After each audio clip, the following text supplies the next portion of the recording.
pas untuk mereka gitu ya, waktu yang pas. Jadi kalau ibaratnya dia sedang terlihat seperti memendam emosi atau memendam marah, kita coba tunggu dulu beberapa waktu, entah itu mungkin misalnya di hari berikutnya, agar amarahnya dia itu reda. Jadi pertama adalah kita cari waktu yang pas. Yang kedua, ketika kita sudah mulai akan mengadakan pendekatan dengan anak kita, maka kita coba memvisualisasikan diri dulu bahwa kita berpikir seperti pola pikir dia gitu. Jadi memasuki dunia mereka gitu ya, memasuki cara pikir mereka. Nah, ketika kita sudah coba memposisikan diri seperti dia dengan pola pikir anak kita atau remaja, ketika kita sudah bisa memasuki dunia mereka, ya, maka kita tidak langsung ke tujuan untuk kita menggali informasi, tapi kita coba ajak dulu anak kita itu menceritakan hal-hal yang mungkin kegiatan favorit dia, atau mungkin apapun yang dia bisa ekspresinya bisa kita lihat begitu, kegiatan-kegiatan apa yang favorit menurut dia. Nah, ketika sudah kita pilih waktu yang tepat, kemudian kita sudah mencoba untuk memasuki dunia dia gitu ya. Kemudian kita juga coba menggali dulu dari sisi yang dia senangi gitu, maka cobalah kita mulai masuk ke pertanyaan ya.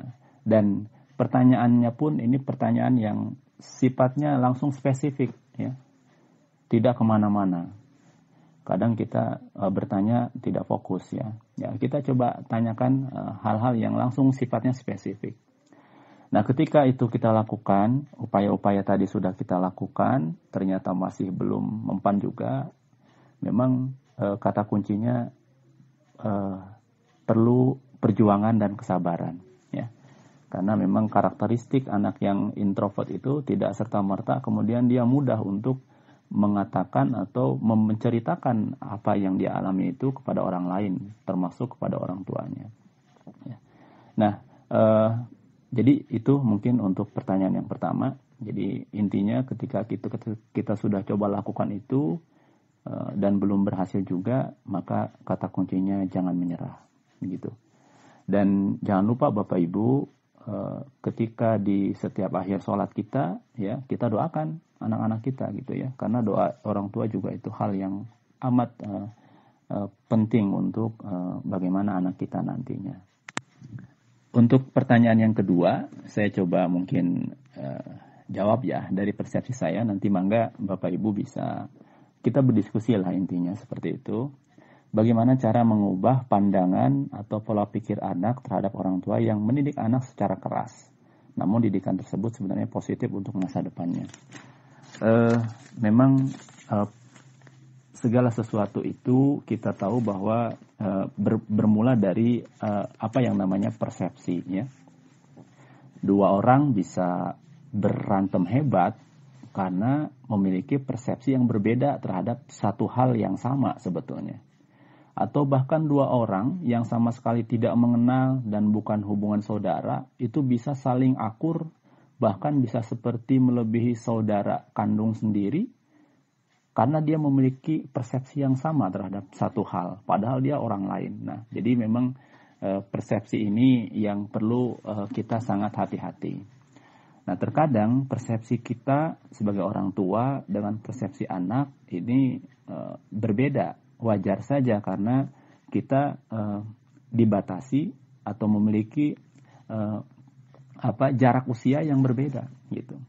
Kadang memang kita berpikir untuk anak kita itu dengan pola pikir kita ya, dan anak dia berpikir dengan kapasitas dan pola pikir usia dia pada saat itu, sehingga ketika ada satu hal yang menurut dia mungkin tidak pas gitu ya, maka kemudian mereka mengatakan, kok orang tuaku seperti ini, kok galak sekali seperti itu.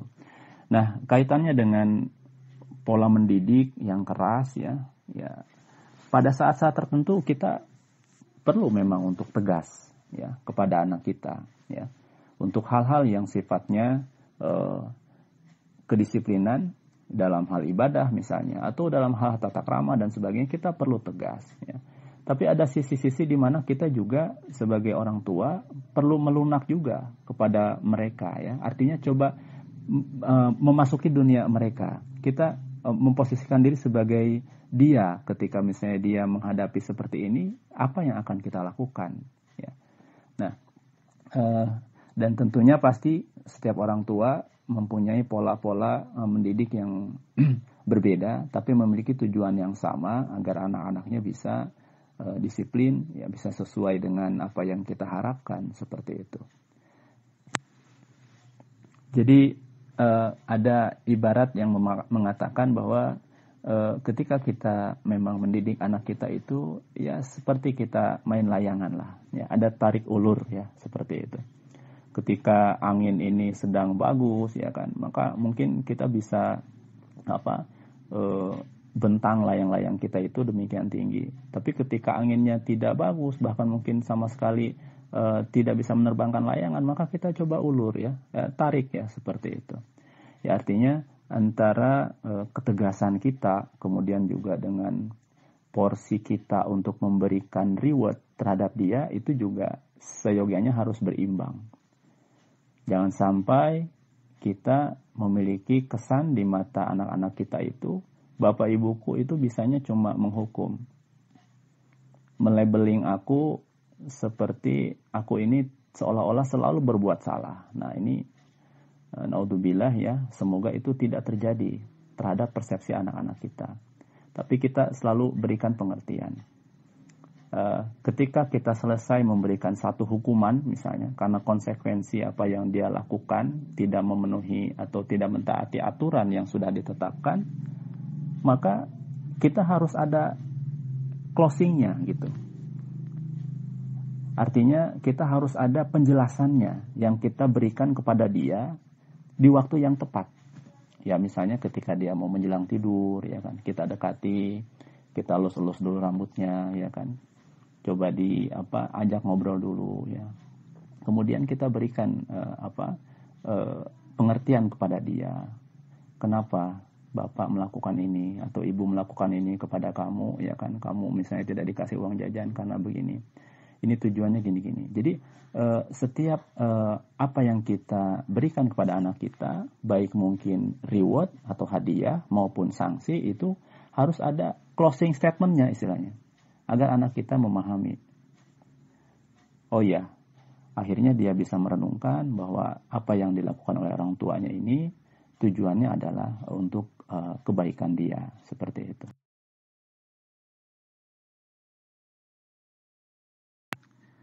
Baik, alhamdulillah. Pertanyaan dari Ibu Adila. Sebelum dijelaskan kalau jangan menyerahkan anak ke pengasuh kecuali terpaksa. Nah, batas terpaksa itu seperti apa? Apakah kalau karena orang tuanya sibuk maka termasuk terpaksa? Iya, terima kasih Ibu Adila.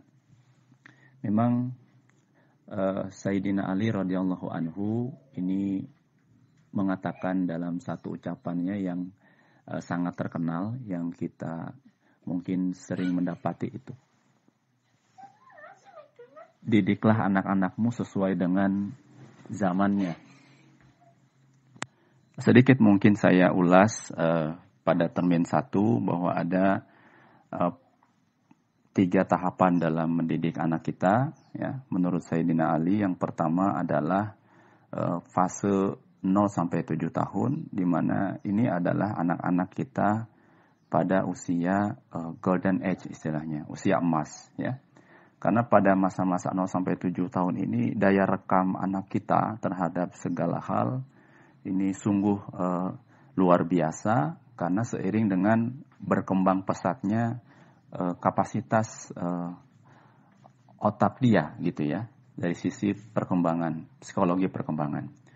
Nah, pada usia ini dianjurkan memang kita tidak menyerahkan anak kita ini sepenuhnya kepada pengasuh ya. Jadi seyogianya adalah kita melakukan interaksi yang intens terhadap dia. Nah, kenapa kemudian saya katakan kalau terpaksa maka kita bisa menyerahkan itu kepada orang lain, ya. Mengingat memang pada saat ini seiring dengan perkembangan zaman yang berkarir itu tidak hanya bapak-bapak atau ayah, bisa jadi juga karena tuntutan karir seorang ibu yang seyogyanya dia yang mengasuh dan membesarkan anak, ya, di rumah ini memiliki waktu yang harus berbagi dengan pekerjaan dan tugas dia sebagai pengasuh, ya, di rumah gitu dalam mendidik anak-anaknya. Nah, oleh karena itu bagaimana kalau kesibukan kita memang terpaksa kita mengharuskan kita untuk menitipkan anak kita ke orang lain, maka di waktu ketika kita misalnya selesai melaksanakan aktivitas, pulang kerja misalnya, maka seyogyanya kita jangan gunakan waktu kerja kita juga di rumah gitu. Jadi istilahnya kalau anak sekolah itu jangan bawa PR pekerjaan ke rumah gitu, ya. Apapun yang tugas yang ada di tempat kerja kita misalnya atau di tempat aktivitas kita, ya coba selesaikan dengan maksimal di kantor, ya, atau di tempat kerja kita. Jadi jangan dibawa-bawa ke rumah. Nah, sudah ya istilahnya sudah anak kita didik di orang lain, kita titipkan ke orang lain. Ada sisa waktu kita gitu di rumah, kita juga habiskan dengan menyelesaikan PR pekerjaan kita. Akhirnya anak-anak kita kapan mereka mendapatkan waktu gitu dengan kita. Jadi sebisa mungkin kita untuk tidak membawa PR atau pekerjaan rumah, ya. Nah, kemudian ada juga teori psikologi yang pernah saya baca, ya, dari kegiatan parenting juga. Sebetulnya waktu itu tidak menjadi jaminan bahwa kualitas pertemuan seseorang dengan waktu yang lama itu bisa lebih bagus. Itu belum jaminan juga, ya. Nah, bisa jadi mungkin kita mencari quality time, waktu yang berkualitas gitu, ya. Meskipun mungkin tidak seharian atau sehari semalam kita menemani anak kita, tapi kita mencari quality time, waktu yang pas untuk mereka, ya. Kapan yang pas itu, ya di saat mungkin kita pulang kerja gitu kan, tidak membawa PR pekerjaan gitu, tapi kita berusaha untuk seoptimal mungkin memiliki waktu untuk menemani anak kita, seperti itu. Mohon maaf.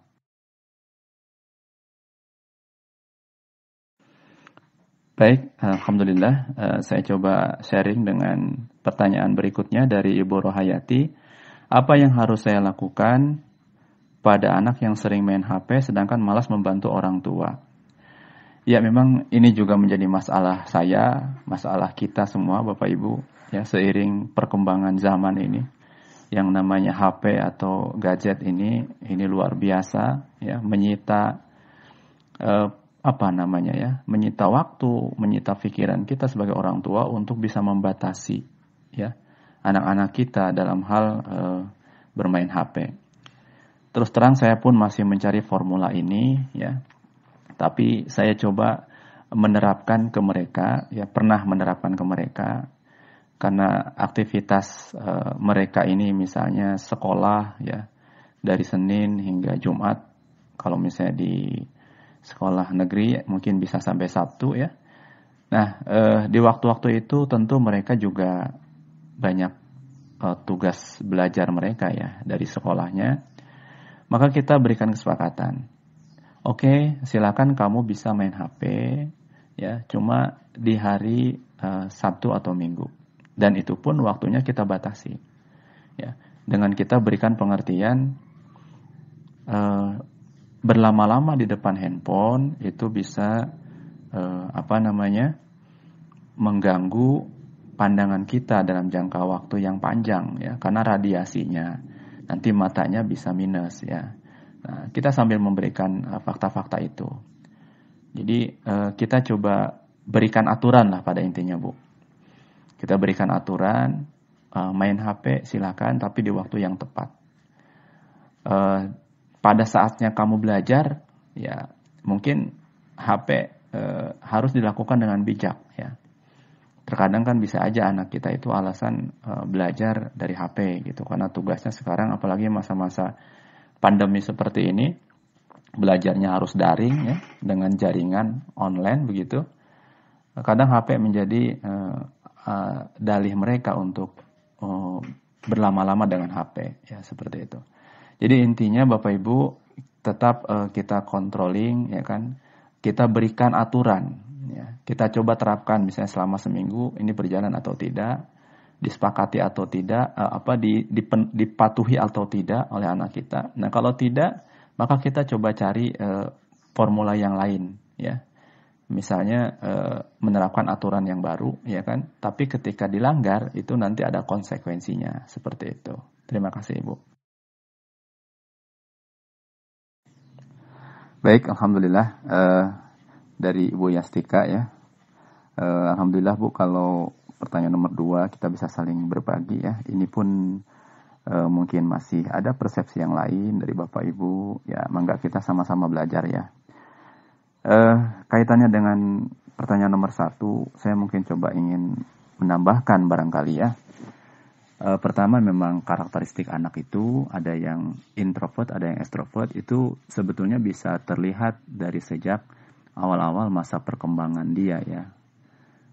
Mungkin di usia-usia fase kedua ya, di atas 7 tahun itu sudah mulai terlihat anak ini bisa terbuka atau memang dia itu introvert atau tertutup. Nah, saya kembali ke hal yang ditanyakan. Ya, mungkin anak ragu kepada kita, ya kan, karena mungkin perasaan dia takut kepada kita atau sungkan, ya. Nah, memang ini tidak bisa instan, Bapak Ibu, terutama untuk menghadapi anak-anak yang introvert ini kita tidak bisa instan, ya.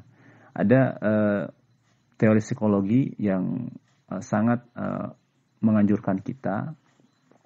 Sebaiknya kita pertama jangan terlalu banyak mengkritik anak kita ya. Siapapun memang kita itu tidak suka dengan kritik ya, seperti itu. Maka hindarilah kritik-kritik yang sifatnya langsung menyerang pribadi anak kita gitu. Kalau dia melakukan satu kesalahan misalnya, yang kita kritik sebetulnya bukan individu pribadinya, tapi apa yang dia lakukan ya. Yang kita hukum atau yang kita sanksi itu bukan individunya, tapi apa yang dia lakukan. Itulah yang kita sanksi agar dia tidak melakukan hal yang sama. Seperti itu. Nah, tadi saya mengatakan di awal, kita coba cari waktu yang tepat, ya kan. Mungkin di saat misalnya kita sedang jalan-jalan dengan keluarga, gitu ya. Seperti itu, di waktu yang relax, yang santai, ya kan. Mungkin kalau misalnya seorang ibu, ya kan ya, misalnya yang yang sedang kita hadapi adalah anak perempuan, ya kan ya, atau mungkin anak laki-laki, itu memang pola komunikasinya agak berbeda, ya, seperti itu. Ketika kita mau menggali di waktu yang tepat, ya kan, ada yang menyarankan kita tidak berhadap-hadapan dengan anak kita, ya.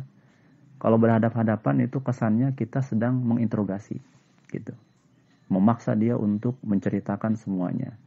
Tapi disarankan kita coba duduk berdampingan dengan dia, ya kan, bersebelahan. Posisikan dia sebagai sahabat, dan dia juga sudah mulai merasa nyaman dengan kita, ya kan. Dipancing dengan mungkin hal-hal yang ya sekedar basa-basi lah, ada kejadian hebat apa tadi di sekolah, bisa diceritain gitu kan. Nah, kalau dia sudah mulai terbuka seperti itu, ya kan, barulah kita kemudian ke pertanyaan kita yang spesifik, ya, seperti itu. Berikan pengertian kepada dia bahwa apa yang kamu alami, kamu ceritakan. Anggap saja ibu atau ayahmu ini adalah sebagai sahabatmu, ya. Jangan sampai Bapak Ibu, anak kita menceritakan masalah yang dia alami itu kepada orang lain yang tidak bertanggung jawab, ya. Nanti sehingga dia bisa mendapatkan kasih sayang yang semu, yang akhirnya menjebak, seperti itu. maka memang sebisa mungkin kita tempat mereka curhat, kita dijadikan tempat mereka untuk bercerita atas apa yang mereka alami, seperti itu. Nah, jika pada tahapan-tahapan tertentu kita sudah coba lakukan pola-pola pendekatan yang bervariasi, ternyata tidak mau terbuka juga, maka mungkin ini pada titik di mana kita disarankan untuk ngajak anak kita ini ke psikolog, seperti itu. Ya, karena psikolog ini memiliki biasanya karena pengalaman dan karena ilmunya, mereka memiliki cara yang efektif untuk bisa mengatasi masalah ini. Demikian Ibu, mohon maaf jika belum memuaskan untuk jawabannya.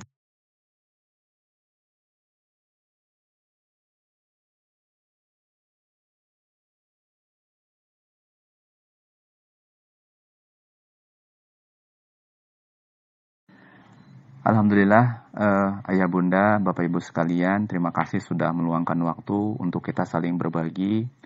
Pada intinya, parenting atau kegiatan kita dalam pola-pola mendidik anak ini tidak ada yang jago, tidak ada yang hebat, ya. Semuanya belajar. Setiap pribadi-pribadi itu unik, ya. Setiap individu anak itu adalah sesuatu yang unik. Maka kita juga pasti dituntut untuk memiliki pendekatan-pendekatan yang unik, ya. Setiap masalah itu juga punya kecerdasan tertentu, maka kita dituntut untuk bisa lebih cerdas untuk mengatasi masalah itu. Anak adalah sebagai amanah dari Allah Subhanahu wa taala yang harus kita jaga dengan baik agar nanti suatu saat ketika amanah itu diambil, ya, oleh yang menitipkan, maka kita memastikan bahwa titipannya itu sudah kita rawat, sudah kita jaga dengan baik, ya.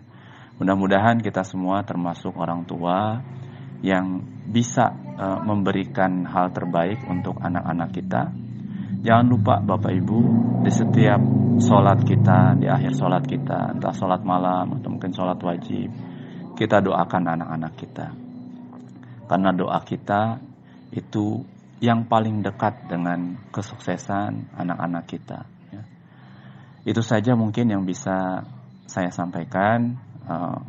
Kurang lebihnya mohon maaf, dan mohon maaf apabila ada pertanyaan-pertanyaan yang belum dijawab secara pas seperti itu, karena kita pun sama-sama belajar. Terima kasih. Assalamualaikum warahmatullahi wabarakatuh.